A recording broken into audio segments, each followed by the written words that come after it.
Obviously, great win for us on Saturday. We took yesterday off, and after the selection show and stuff, and got away from the office for the day, and came back this morning and did some recruiting and did some stuff on our upcoming potential opponents. That's where we're working through right now. Obviously, the loss of Travis is a devastating loss to us.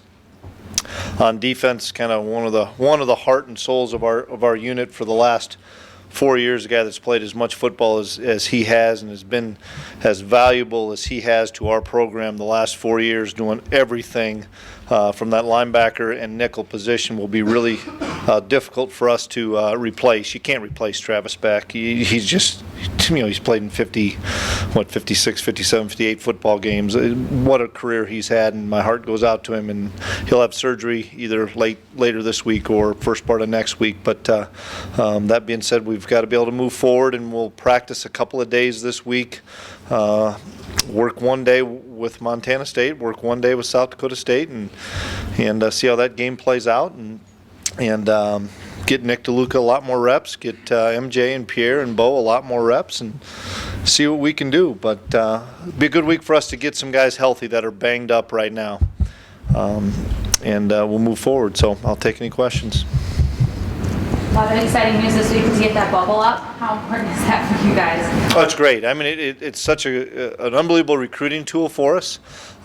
It's neat to just look out and see that Dakota field bubbled, and it'll give us some relief when we don't have the Fargo Dome to go into the bubble and get a practice in. I'm so excited for our seniors that we've been talking about the bubble, and for those guys to be able to practice in the bubble, which we won't, I don't think, do it this week, but the following week, the first full week of prep for the playoff game, our guys will be in there, and I know they're excited about seeing that facility. What exactly is wrong with Travis? Ruptured Achilles? Is that the exact? Ruptured Achilles is what Bobby has told me.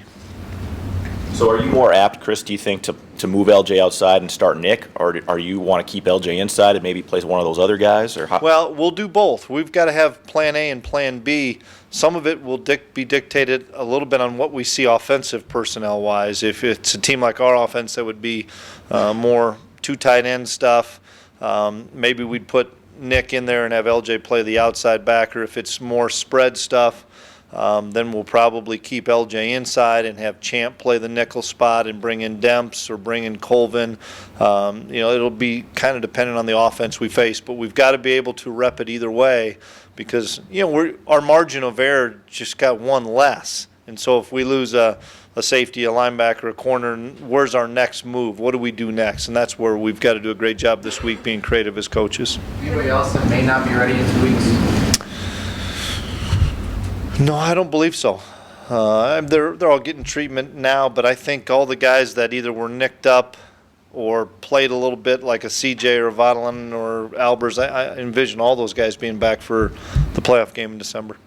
With a team as defensively senior as you guys have had, preparing for two separate teams maybe wouldn't have been as worrisome. Now you do have that kind of unknown and youth coming in and stepping up for defense. That kind of changes maybe the confidence you have in preparation there a little bit, or the focus you put there? No, because we've done it for the last, now going on 4 years. We've always had this bye, and so even a kid like Nick DeLuca or Pierre Tucker, they know what we do here. We practice for one team, then practice the other team, and we meet on both teams until we get a definitive answer on Saturday afternoon. So, no, plus we gain an extra day. We'll practice on Saturday evening after that playoff game is played. So we'll gain an extra day, we hope, on an opponent just because of practicing while they're playing. So, no, I don't think it'll have much of an effect. Coach, does it help at all knowing that you pretty much went through very similar circumstances last year with Grant being out in the playoff? I don't know if you just never like to see this, so no, it doesn't help because it's one of our guys that went down that's had such an instrumental career and impact on our football team, and that's why it's just so sad to see that's how it ended. And you're right, it ended like that for Grant Olson. Now that was in the middle of the regular season, and Grant still tried to push through and played a few snaps in a playoff game, but those things are never easy to see as a coach. I know it's part of the game, but in the same respect, it's always difficult. I think we'd have had much more difficulties had we played this Saturday. with a short prep week and then getting ready for a playoff game, giving us the extra week. We'll do some drills simply with that position Tuesday and Wednesday. We've got to get some guys healthy now. We don't need to practice, the Kyles and the Hardys and the Jeremy Kellys and guys that are beat up right now. And I'm just naming a few. There's a lot of guys beat up. We need to work the guys that are going to have to play for us, the DeLucas, the Trey Dempseys, and those guys that their role has really stepped up now. How's Travis handled it? What conversations have you had with him? Well, I think it's sunk in, but it won't probably until same thing with Grant, same thing with Colton Eagle the year before. It doesn't sink in until the Saturday, December 6th, when your comrades, your brothers are running out there to play a game and you're not. It's difficult to hear the devastating news of a major injury, but it never hits you until game time. G. Tucker, he's kind of battled some injuries and things like that. Is he maybe as healthy or as ready as he's been this season to play right now? We'll find out, okay. Brian. We really will find out. And that's the thing that we hope so, but in the same respect, he's missed so much time. I'm more concerned from a mental standpoint than a physical standpoint. Physically, he's a gifted player. Mentally, has he missed so much time that it's hard to catch him back up? Where, you take a guy like Dempsey or Nick that has always been healthy and has always gotten all those backup reps, and you never know when you're going to have to play him, and then those two kids have played and had success. Well, Pierre hasn't gotten all those reps practice-wise. Travis have a shot at the next level? Is this something he needs to rehab, or is he done? He does have a shot. Now, I don't know if it'll be this year. Maybe he's got to make a decision kind of like Cole Jurek, because he won't be able to probably go through a normal winter and prepare for pro day and stuff. Your thoughts on being seated second in your half of the bracket? What went through your mind when you saw where you're going to be placed? Well, first or second, it really either way was fine with us because of having the home field advantage throughout. There's really good teams on both sides. You could make an argument one side's tougher than the other. I think they're equally as tough. Having the Montana State, South Dakota State winner, there were some probably easier games in there. You guys could look at the bracket. There's probably some games in there you'd say maybe as a second seed you'd rather have had that game. But I know that when they do it by geography, it hits us with South Dakota State and Montana State. So right off the bat, we're going to have a really good, tough opponent.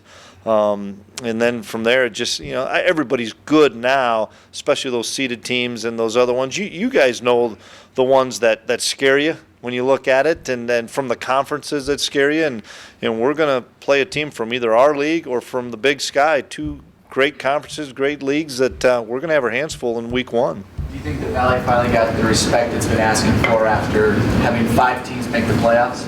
Absolutely. I really was happy. So happy for Indiana State getting rewarded.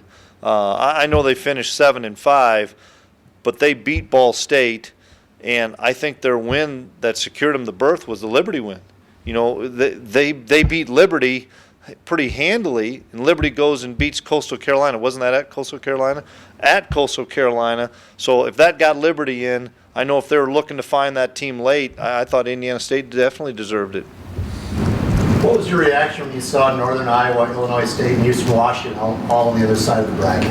I know that they're all good at this time of the year, but you mentioned there's some teams out there that you kind of keep an eye on. Well, I guess I was more interested to see where they'd place all the Valley teams. If they'd have put all 5 of us on one side, that wouldn't have been any good.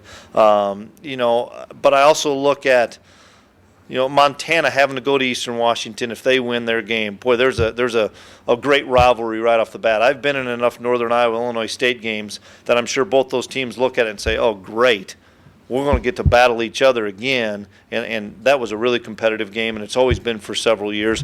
You look at us, and whether it's Montana State or South Dakota State, our guys know South Dakota State, so they look at that and say, oh, great. But to pick just a few teams out, I think that's difficult as far as what potentially could be. I think our side is really difficult with some good CAA teams as well as other teams around the country.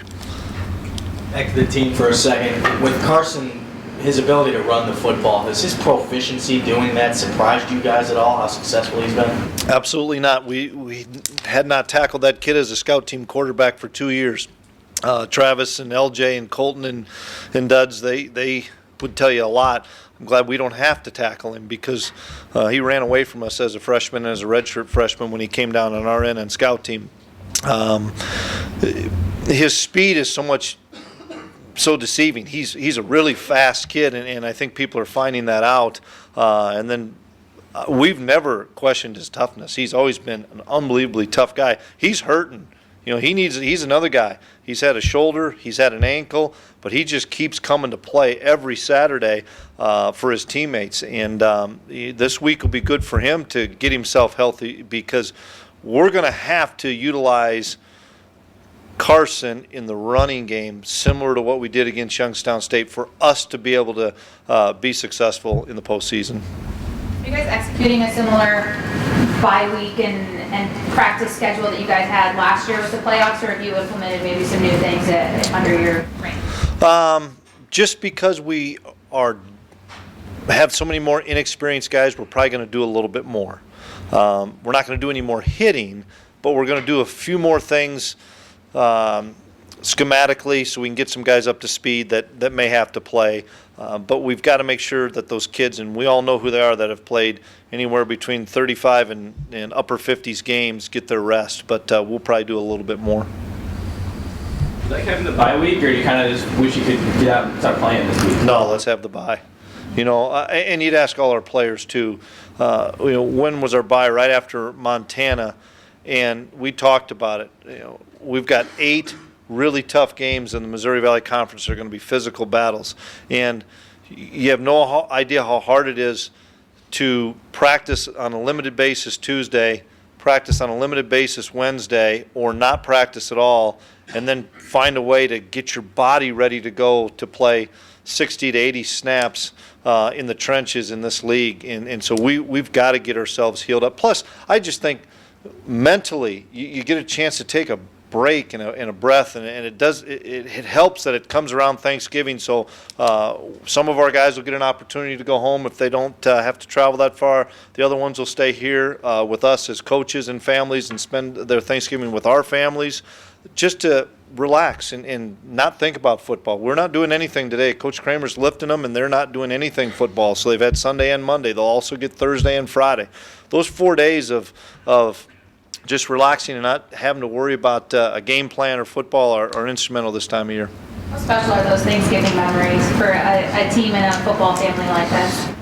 Oh, they're neat because you're not worried about the game. You know, I've been on that side where you've had a Thanksgiving meal and then go out and practice, or you have to practice, then have a Thanksgiving meal and then get ready for meetings the next day because you play on Saturday. Those are sometimes more stressful because you're worried about kid eating too much and all this other stuff. This one is just nice because you just get around those kids and you talk to them about other things, and you get your families. It's neat for me because my son Devin's so close to a lot of these guys that he'll be able to spend Thanksgiving with Heags or whoever else and sit and talk and enjoy himself. So, Coach, you're saying the mental break is just as important as the physical break? For coaches and players alike. Yeah, the mental break really is. You know, the grind of you guys know our league. You prepare so differently for Northern Iowa than you do Youngstown State for the offenses and defenses you see and the matchups you see. Boy, that's tough when mentally you've got to have a new game plan every Tuesday and get it mastered by Saturday at kickoff. They need a break. And there's a lot of things going on for these kids academically that this is a great week for those guys to get caught up on some things where they only have classes a few days this week, and then they get an extra 4 or 5 days to maybe get ahead a little bit before we get into towards the end of the semester. It's the time of the year for coaching changes. Chris, would you suspect that some of your staff might be contacted for some of the openings around the country? If they are, I'd be happy to help them, happy to speak to them. You know, yeah, you always get that this time of year, and I've been a lifetime assistant that got an opportunity to be a head coach, and I do nothing but support our guys. Have you been contacted? I have not been contacted. One of the guys after the win, Was it tempered with the news of Travis being done? Yeah, it really was. You know, it really was. And it was, you know, to have the joy in that locker room and then just out of the corner of my eye to see him kind of to the side with tears in his eyes, that's hard. And they know, our guys know how much he's meant to this program. Everybody around here knows what Travis Beck has meant to this program. And it kind of made my Saturday night, even though it was so sweet to be able to, my first year here, to win a Missouri Valley Conference title, when a lot of people doubted the guys in the locker room, the staff, and all the things that all the change that we had. And our guys embraced the change.